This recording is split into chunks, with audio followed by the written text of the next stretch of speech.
الحمد لله الذي مقدر الشهور والأيام ومجدد الدهور والأعوام الذي افتتح السنة بالشهر الحرام السميع البصير العليم الأنام الذي جعل الحج أحد أركان الإسلام ليوفد العرض بمراتب الغفران ونشهد أن لا إله إلا الله وحده لا شريك له ونشهد أن سيدنا وسعدنا ونبينا محمدا صلى الله عليه وسلم وصلى الله تعالى عليه وعلى آله وأزواجه وذريته وأهل بيته وأحبابه وأصحابه الأجمعين إلى يوم القيامة.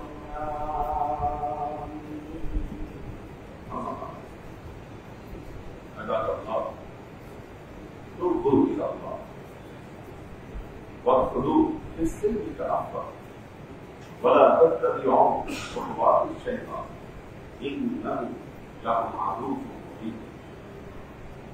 ولتنظر نفس ما قدمت لغد واتقوا الله إن الله خبير بما تعملون. عباد الله، واعلموا أن الشهر ذو القعدة الحرام هذا شهر من أشهر الحج وأشهر الحرام.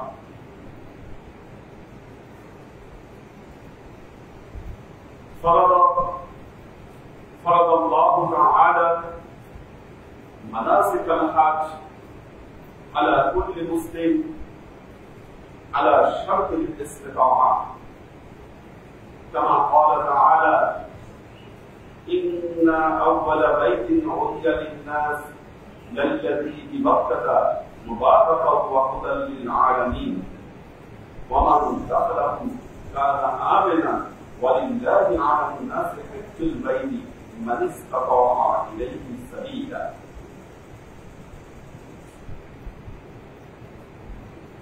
فقال رسول الله صلى الله عليه وسلم: من حج لله ولم يرفث ولم يفسق رجع كاليوم ولدته أمه. وقال رسول الله صلى الله عليه وسلم: من خرج للحج أو العمرة أو الحج فمات في الطريق كتب الله له أجر الحج والحج ولم يحاسب ولم يعاقب يوم القيامة قيل ادخل الجنة.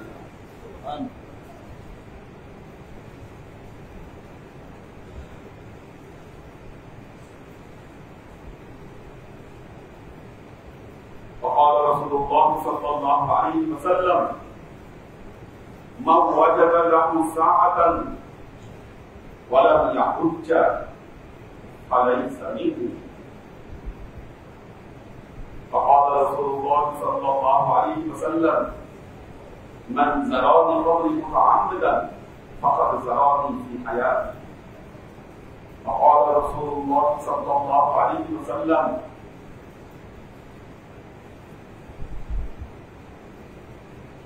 من زراني قبري قد وجبت له شفاعتي. وقال الله تعالى في كلامه المجيد وفرقانه الحميد: ولو أنهم إذ ظلموا أنفسهم جاءوك فاستغفروا الله واستغفر لهم الرسول لوجدوا الله توابا رحيما. উপস্থিত আল্লাহর আশিক সালেহবৃন্দ, সর্ববিধ উত্তম প্রশস্তি জ্ঞাপন করছি সে আল্লাহ পাকের নিমিত্তে, যিনি পবিত্র যুলকাদা মাসে আমাদেরকে উপস্থিত হওয়ার তৌফিক দিয়েছেন। এই মাসটি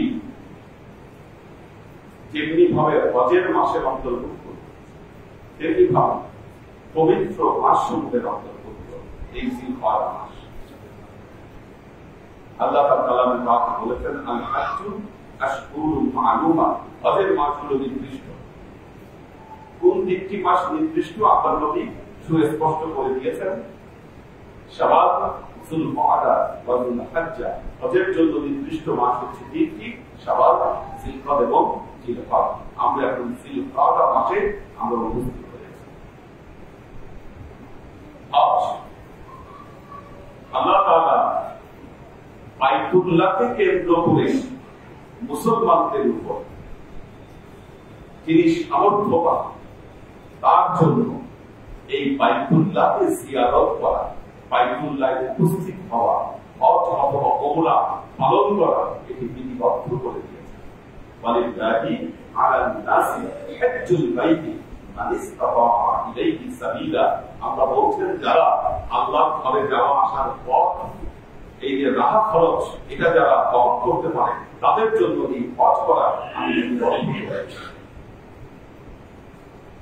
এখন প্রশ্ন হলো, কেন এই বাইতুল্লাহ, কি রয়েছে এই বাইতুল্লাহ, কেন এই বাইতুল্লাহকে ঘিরে আমাদেরকে হজ করতে হবে? আল্লাহ তাআলা কালামে পাকে ইরশাদ করছেন, ইন্না আউওয়ালা বাইতিন উযিয়া লিন-নাস লাল্লাযী বিবাক্কাতা মুবারাকান ওয়া হুদাল লিল-আলামিন। আল্লাহ বলছেন, ইন্না আউওয়ালা বাইতিন উযিয়া লিন-নাস, এই পৃথিবীতে মানুষের জন্য প্রথম নির্মিত গৃহ ছিল এই বাইতুল্লাহ। আল্লাহ সর্বপ্রথম এই পৃথিবীতে ফেরেশতাদেরকে দিয়ে এই বাইতুল্লাহকে নির্মাণ করেছিলেন। ইন্না আউওয়ালা বাইতিন উযিয়া লিন-নাস লাল্লাযী বিবাক্কাতা, যেটি ছিল মক্কা নগরীতে, অর্থাৎ মক্কার পূর্ব নাম। এই মক্কা নগরীতে নির্মিত আল্লাহর যে এই ঘর, যে কালো ঘরটা দেখেন, এটা পৃথিবীর সর্বপ্রথম গৃহ। ফেরেশতাদেরকে দিয়ে আল্লাহ এই ঘরকে নির্মাণ করার পর এই ঘরের নিচ থেকেই পুরো পৃথিবীর জমিন বিস্তৃত হয়েছে। হযরত নূহ আলাইহিস সালামের ইবাদতের সময় এই ঘরটি নিশ্চিত হয়ে যায়। তারপর অনেক দিন মানুষ এই ঘরের খোঁজ পায়নি, যিনি বাইতুল্লাহ পৌঁছিল।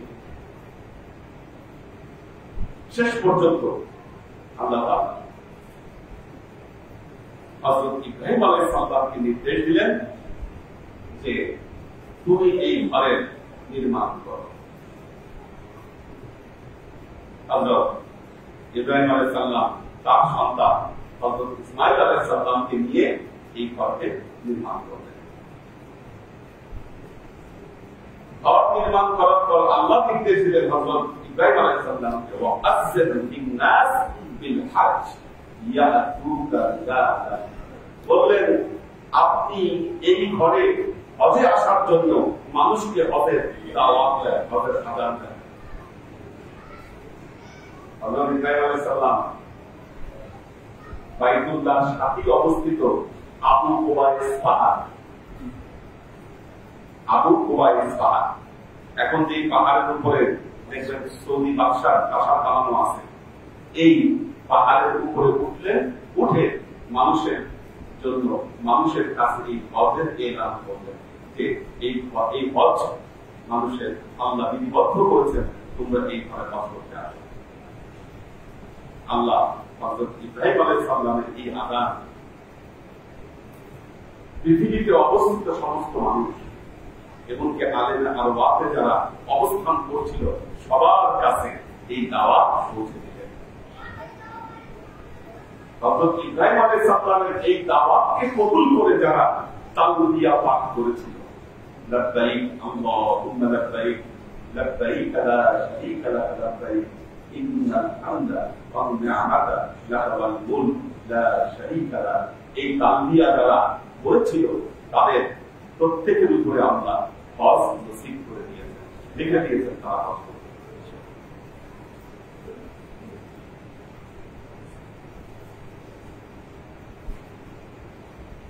এক আশ্চর্য বিষয়, আল্লাহ বলছেন ফীহি আয়াতিন বাইয়িনাতিন মাকাম ইব্রাহিম। আল্লাহ তাআলা কালামে পাকে বলছেন ফীহি আয়াতিন বাইয়িনাত, এই ঘরের মধ্যে আল্লাহর সুনির্দিষ্ট জ্বলন্ত কিছু নিদর্শন রয়েছে। এইগুলি যেমন একটি হলো মাকাম ইব্রাহিম। মাকাম ইব্রাহিম কি? একটি পাথর। এই পাথরের উপর হযরত ইব্রাহিম আলাইহিস সালাম দাঁড়িয়ে এই কাবা ঘর নির্মাণ করেছিলেন। আল্লাহ এই কাবা ঘর নির্মাণের জন্য জান্নাত থেকে এই পাথরটি তার কাছে পাঠিয়েছিলেন। দুটো পাথর বাইতুল্লাহ, একটি হলো মাকাম ইব্রাহিম, আরেকটি হলো হাজরে আসওয়াদ। এই দুটো পাথরই জান্নাত থেকে পাঠানো হয়েছে।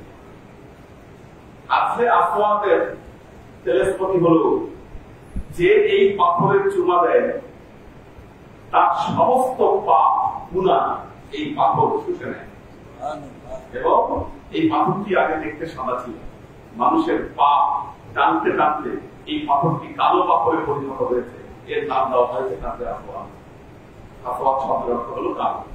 আল্লাহ জান্নাত থেকে পাঠিয়েছিলেন এই হাজরে আসওয়াদ। এবং আল্লাহ নবী বলেছেন এই দুটো পাথর যদি তার নিজের রূপকে প্রকাশ করত, পৃথিবী আলোকিত করতে সূর্যের প্রয়োজন হতো, এর আলোকে পৃথিবী আলোকিত হয়ে যেত। এমন তেজস্পতি পাথর আল্লাহ তার আসল চেহারাকে ঢেকে রেখেছেন। তো হাজরে আসওয়াদ এটা হলো মাকাম ইব্রাহিম। ইব্রাহিম আলাইহিস সালাম কাবা ঘর নির্মাণ করেছেন এবং এই পাথরের উপরে ইব্রাহিম আলাইহিস সালামের পায়ের ছাপ পড়ে গেছে। এখন এই পাথরটা একটা ক্রিস্টাল কেসের মধ্যে বাইতুল্লাহর সামনে ঢুকানো আছে। আগে উন্মুক্ত ছিল, কিন্তু মানুষ ওটা বারবার ঘষাঘষি করতো, পানি ফেলতো, এই কারণে এটাকে একটা ক্রিস্টাল কেসের মধ্যে নিয়ে যাওয়া হয়। এবং আপনারা যে গর্ত দেখতে পাবেন, ওই গর্তটা কিন্তু পাথর না, গর্তটার উপরে আছে পাথর। খেয়াল করলে দেখতে পাবেন যে স্পষ্ট পায়ের ছাপ দেখা যায়। ইব্রাহিম আলাইহিস সালাম চুল তুলেছিল একদম ভেতরে দেখা যায় পায়ের ছাপ সহ, যেখানে পায়ের রেখাগুলো বুঝে যায়। তো জ্বলন্ত নিদর্শন রয়েছে সেখানে। মুত্তাসিম মানে কাবার দরজা, কাবা ঘরের দরজা। আগে কাবা ঘরের দুটো দরজা ছিল, সামনে দিয়ে একটি দরজা, পেছন দিয়ে একটি দরজা। যারা কাবা ঘরে ঢুকতো সামনের দরজা দিয়ে ঢুকে পেছনের দরজা দিয়ে বের হয়ে যেত। আল্লাহ নবীর দ্বারা হযরত আব্দুল মুত্তালিব ওনার সময় যখন কাবা ঘরের নির্মাণ কাজ দরকার হলো, কাবা ঘরের সবকিছু চূর্ণ কিন্তু দুর্বল হয়ে গেছে, তখন সবাই সিদ্ধান্ত নিলেন কাবা ঘরকে সংস্কার করতে হবে। হযরত আব্দুল মুত্তালিবের সময় যখন সংস্কার করা হলো, এখানে দুটো সংস্কার করা হয়। বড় একটা হলো হাতিমের অংশকে বাহিরে রেখে কাবা ঘর নির্মাণ করা হয়। হাতিম বলা হয় কাবা ঘরের পাশে দেখবেন একটা জায়গা মার্বেল দিয়ে ঘেরাও করা, এটা হলো হাতিম। এই অংশটা আগে কাবা ঘরের ভেতরে ছিল। হযরত ইব্রাহিম আলাইহিস সালামের নির্মাণের সময় এটা কাবা ঘরের ভেতরে রেখে নির্মাণ করা হয়েছিল, কিন্তু যখন হযরত আব্দুল মুত্তালিব এটাকে নির্মাণ করেন তখন এটাকে বাহিরে রেখে কাবা ঘরকে নির্মাণ করেন। এই প্রথম একটা সংস্কার। তার মানে হাতিমের ভেতরে নামাজ পড়া হয়, বাইতুল্লাহর ভেতরে নামাজ পড়া। এবং আল্লাহর নবী বলতেন, মা আয়েশাকে অনেকবার বলেছেন যে আমার মনে চায় যে আমি এই হাতিমকে নিয়ে আমার কাবা ঘর নির্মাণ করি। কারণ ইব্রাহিম আলাইহিস সালামের সময় কাবা ঘরের হাতিম কাবা ঘরের ভেতরে ছিল, কিন্তু তোমার কওম, তোমার সম্প্রদায় এরা সমস্যা তৈরি করবে, এই জন্য আমি করছি না।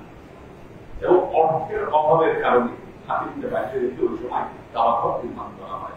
শেষ পর্যন্ত আপনারা জানেন আব্দুল্লাহ ইবনে জুবাইর তিনি যখন এই কাবা ঘরের দায়িত্বে ছিলেন তখন তিনি আবারও নির্মাণ করেছিলেন কাবাঘরকে সংস্কার করেছিলেন, এই হাতিমকে ভেতরে দিয়ে তিনি কাবাঘর নির্মাণ করেছিলেন।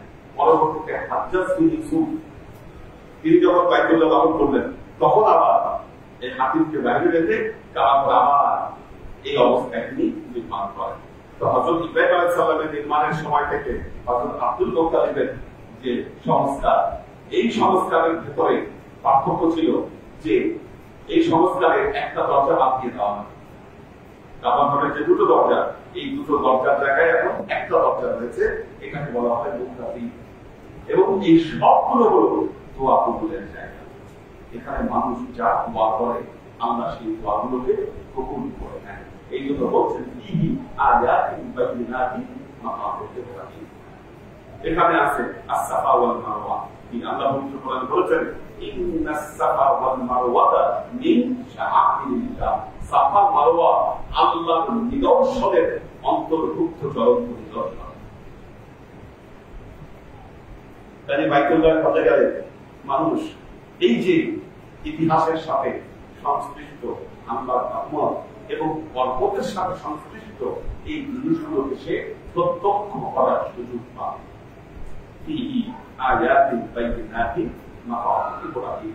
আল্লাহ বলছেন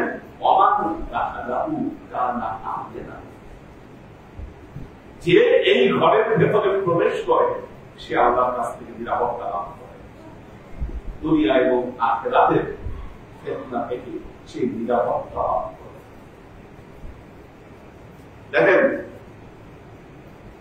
আল্লাহ বলছেন, কুরাইশদেরকে বলছেন ফালিয়াবুদু রাব্ব হাযাল বাইত আল্লাযী আত'আমাহুম মিন জু' ওয়া আমানাহুম মিন খাউফ। তোমাদের উচিত এই গৃহের প্রভুর ইবাদত করা। ফালিয়াবুদু রাব্ব হাযাল বাইত আল্লাযী, যিনি আত'আমাহুম মিন জু', ক্ষুধার সময় তোমাদেরকে তিনি অন্ন দেন, ওয়া আমানাহুম মিন খাউফ, যখন তোমরা ভয়ে থাকো তিনি তোমাদেরকে নিরাপত্তা দেন। আপনারা যদি আরব দেশের ভৌগোলিক অবস্থান কল্পনা করেন, মরুভূমির ভেতরে এটা এমন এক জলপথ, এখানে কোন জলবসতি করে ওঠার কথা না। আপনারা যদি জমজম কূপটা না দিতেন, এখানে জমজমের পানি আরেক টেলিস্কোপ হযরত ইসমাঈল আলাইহিস সালামের পায়ের আঘাতে এই জমজম কূপের উৎপত্তি। তো হযরত ইব্রাহিম আলাইহিস সালাম তার স্ত্রী এবং সন্তানকে নির্বাসিত করে গেলেন এবং ইসমাঈল আলাইহিস সালামের পায়ের ধাক্কায় এই জমজম কূপ বের হলো। এটা না হলে ওখানে কিন্তু কোনো মানুষ থাকতে পারত না। এই মরুভূমির এই আবহাওয়া কোনো পানির সোর্স না থাকলে সেখানে কোনো মানুষের বসবাস করার জন্য এটা সম্ভব নয়। আর এমন এক বরকতময় পানি এই জমজমের পানি যে মানুষের খাদ্যের জন্য যত ধরনের উপাদান দরকার বেঁচে থাকার জন্য সব উপাদান এই জমজমের পানির মধ্যে আছে। জমজমের পানি নিয়ে ব্যাপক গবেষণা হয়েছে। আপনারা জানেন যে হযরত আবু যর গিফারী রাদিয়াল্লাহু তাআলা আনহু তিনি নিয়ত করেছিলেন যে উনি গিফার প্রদেশ থেকে আসেন এবং বলছেন যে আমি অপেক্ষা করবো, আগে আমি মুহাম্মদ রাসূলুল্লাহ সাল্লাল্লাহু আলাইহি ওয়াসাল্লামকে দেখবো। উনি সংবাদ পেয়েছিলেন যে আল্লাহ নবী ওমরা করতে আসবেন। তো ওনাকে দেখে যদি মনে হয় উনি শেষ জামানার নবী, আমি ওনার হাতে আমি ঈমান আনবো। যে উনি কাবাঘরের খিলাফের নিচে লুকিয়েছিলেন 1 মাস আল্লাহ নবীকে দেখার জন্য। যখন আল্লাহ নবী এসেছেন, আল্লাহ নবীর হাতে তিনি ঈমান এনেছেন এবং আল্লাহ নবী দেখতেন বেশ মোকাশোটা একজন লোক কাবাঘরের খিলাফের ভিতর থেকে বের হলো। উনি জানালেন, ইয়া রাসূলুল্লাহ, আপনাকে দেখার জন্য আমি 1 মাস এই কাবাঘরের খিলাফের মধ্যে ছিলাম। আল্লাহ নবী বলেছেন, তুমি কি খেয়েছো? বলেন, আমি শুনলেই জমজমের পানি খেয়ে আমি 1 মাস আগে গেছি। জমজমের পানি মানে মানুষের বেঁচে থাকার সব ধরনের খাদ্য উপাদান এই জমজমের পানির মধ্যে রয়েছে। আপনারা জানেন যে যারা হজ করেছেন যে আপনারা কাজ করতে করতে ক্লান্ত হয়ে গেছেন, জমজমের পানি খাওয়ার পর শরীরে আবার এনার্জি ফিরে আসে, রিফ্রেশমেন্ট, একমাত্র রিফ্রেশ হয়ে যাচ্ছে শরীর। এবং এই পানি এনে রেখে দিবেন, আপনি আপনার ঘরের পানি কোন জায়গায় রেখে দেন, দেখবেন ভিতরে শ্যাওলা পড়ে যাবে, ফাঙ্গাস জমে যাবে। কিন্তু এই পানি আপনি বছরের পর বছর রাখবেন, দেখবেন কিচ্ছু হবে না। পানি কিছুই হবে। এবং আল্লাহ নবী যখন মেরাজে গিয়েছিলেন তখন দেখেছিলেন জান্নাত থেকে একটি নহর সরাসরি এসে এই জমজম কূপের সাথে মিলেছে। দূর থেকে যখন আরবরা যেত এই যে পানির আওয়াজ পেত, যে ঝমঝম ঝমঝম করে আওয়াজ হচ্ছে, এই জন্য এই কূপের নাম ঝমঝম দুয়ারে থেকে রাখা হচ্ছে। এবং দেখেন যে আল্লাহ বলেছেন এই ঘরে প্রভুর ইবাদত করো যিনি তোমাদেরকে ক্ষুধায় অন্ন দেন এবং ভয় পরিস্থিতির নিরাপত্তা প্রদান করেন। দেখেন একটা জিনিস, আরব দেশের ভৌগোলিক অবস্থান, ওখানে মানুষ থাকার কথা না, কিন্তু সেখানে মানুষ আছে।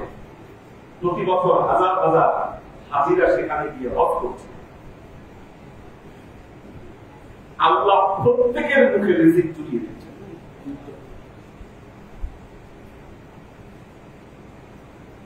রিজিক বোঝাই দিচ্ছে না।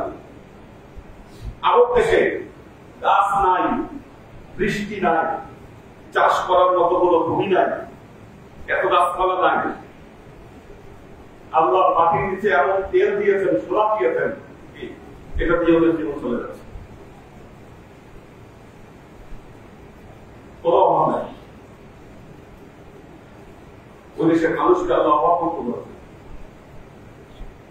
এক আজব টেলিফোন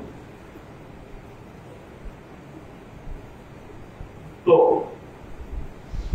আল্লাহ আল্লাহ বলছেন যারা এই ঘরে হজ করতে সক্ষম, পরিবার পরিজনের খরচ বহন করে এই ঘরে যাওয়া আসা এটা সক্ষম, তাদের প্রত্যেকের উপর আল্লাহ হজকে খরচ করে দিয়েছে।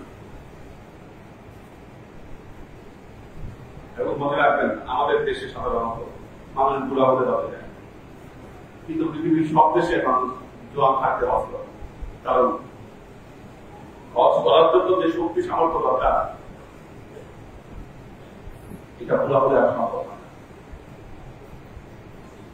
কাজী এখন তো হজের খরচ অনেক বাড়িয়ে দিয়েছে। হজে যাওয়া সম্ভব না হলে যাদের সামর্থ্য আছে তারা উল্লাই যাবে।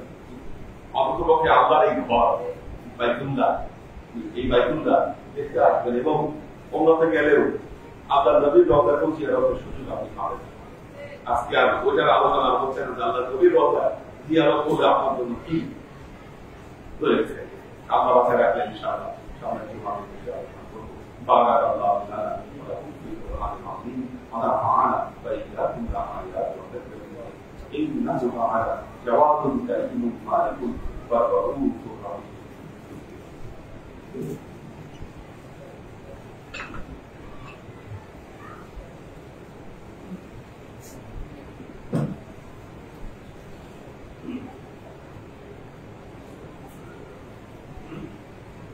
Slowly.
وإذا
الحمد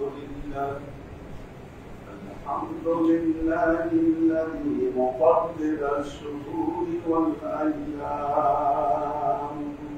ومجدد الدهور والأعمام السميع البصير العليم العلام الذي فتح السند بالشهر الحرام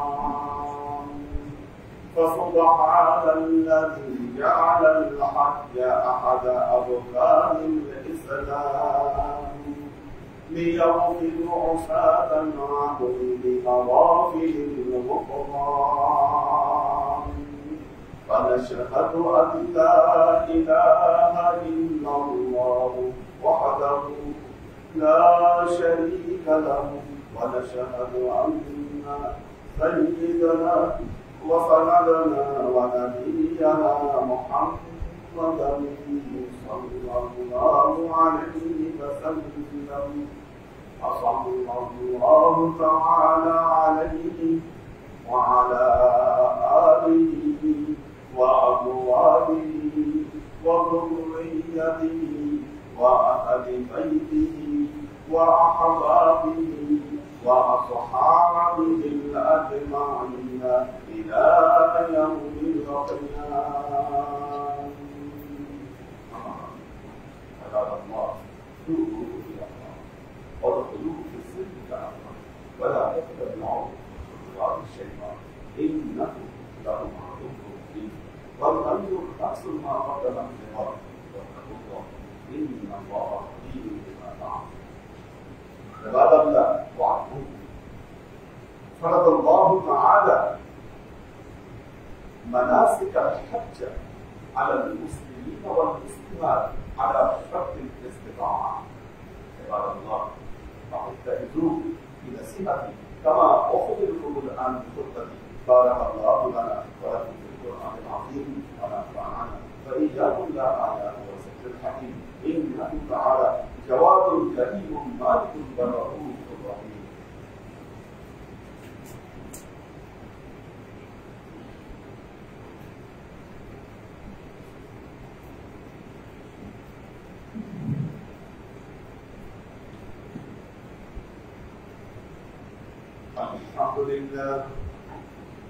الحمد لله نحمده ونستعينه ونستغفره ونؤمن به ونتوكل عليه ونعوذ بالله من شرور أنفسنا ومن سيئات أعمالنا من يهد الله فهو المهتد ومن يضلل فلن تجد له وليا مرشدا ونشهد أن لا إله إلا الله وحده لا شريك له ونشهد أن سيدنا وسندنا ونبينا محمدا صلى الله عليه وسلم الذي أرسله الله بالحق بشيرا ونذيرا وداعيا إلى الله بإذنه وسراجا